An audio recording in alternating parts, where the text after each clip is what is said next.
তারাপীঠ মন্দিরের চত্বরে এক সোনার চেন চুরির ঘটনাকে কেন্দ্র করে খবর সংগ্রহ করতে গিয়ে সাংবাদিকদের উপর হেনস্থার অভিযোগ ঘিরে উত্তেজনা ছড়িয়েছিল। সেই ঘটনার পরিপ্রেক্ষিতে এবার মুখ খুললেন রাষ্ট্রপতির সম্মানপ্রাপ্ত শিল্পী বিশিষ্ট বাউল শিল্পী ডক্টর স্বপন দত্ত।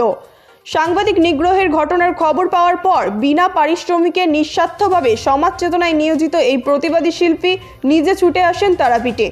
বাউল গানের মাধ্যমে এবং স্পষ্ট বক্তব্যে তিনি জানান, সাংবাদিক সমাজকর্মীর চেয়ে কোনো অংশে কম নয়। সংবাদ করতে গিয়ে যেভাবে তাদের হেনস্থা করা হচ্ছে তা গণতন্ত্রের জন্য গভীর উদ্বেগের। তিনি আরও বলেন, আজ সাংবাদিকদের হেনস্থা যেন একটা ছোঁয়াচে ব্যাধিতে পরিণত হয়েছে। এটা বন্ধ হওয়া জরুরি। প্রশাসন, সরকার এবং সাধারণ মানুষকে একযোগে রুখে দাঁড়াতেই হবে। গান ও কথায় তিনি সাংবাদিকদের গণতন্ত্রের চতুর্থ স্তম্ভ হিসেবে উল্লেখ করেন এবং বলেন, এদের কণ্ঠরোধ মানেই জনগণের কণ্ঠরোধ। তার এই সুরেলা প্রতিবাদ উপস্থিত জনতাকে নাড়িয়ে দেয়। বহু সংবাদকর্মী তার পাশে দাঁড়ানোর জন্য কৃতজ্ঞতা জানান। এই ঘটনাকে ঘিরে আবারও সামনে এসেছে প্রশ্ন, সাংবাদিকদের নিরাপত্তা কে দেবে এবং সংবাদ মাধ্যমকে স্বাধীনভাবে কাজ করতে দেওয়া কি সত্যিই এখনো সম্ভব? Bureau report, Tarapith TV. সাংবাদিকরা না থাকলে খবর তোমরা পাবে না রে। সাংবাদিকদের হেনস্থা করো না রে, সাংবাদিককে অত্যাচার করো না রে, সাংবাদিককে গালাগালি মারামারি করো না রে, সাংবাদিক নিগ্রহ বন্ধ করো রে, সাংবাদিক নিগ্রহ বন্ধ করো রে, সাংবাদিক নিগ্রহ বন্ধ করো। বীরভূম জেলায় তারাপীঠ টিভির সাংবাদিককে গতকালই হেনস্থায় করা হয়েছে রে।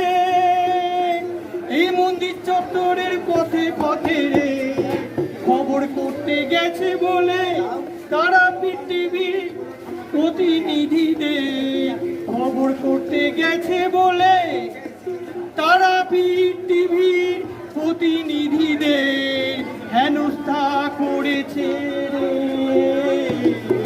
সাংবাদিকদের হেনস্থা করো না রে, সাংবাদিকদের রক্ষা করতে তোমাদেরই হবে।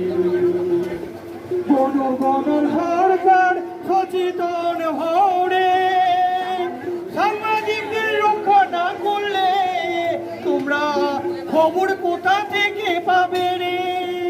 তোমাদেরই ভালো মন্দ খবর তারাপীঠ টিভি করে রে, তোমাদের ভালো মন্দ খবর তারাপীঠের ভালো মন্দ খবর তারাপীঠ টিভি করে রে।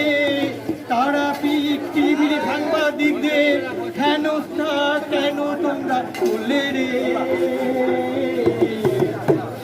সাংবাদিকদের হেনস্থা করো না রে, সাংবাদিকদের অত্যাচার করো না রে।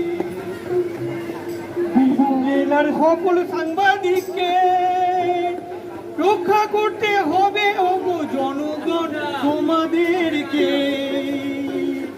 বীরভূম জেলা কেন বলছি, আমি বলছি সারা রাজ্যের সাংবাদিকদের জনগণ আর প্রশাসন রক্ষা করবে তোমরাই গো। পুলিশ প্রশাসন সচেতন না হলে, রাজ্য সরকার কেন্দ্র সরকার সচেতন না হলে গণতন্ত্রের চতুর্থ স্তম্ভ একদিন উঠতে বসবে রে। সাংবাদিকদের হত্যা করো না রে, সাংবাদিকদের নিগ্রহ বন্ধ করো রে, সাংবাদিককে হুমকি মারধর গালি গালাজ করো না রে।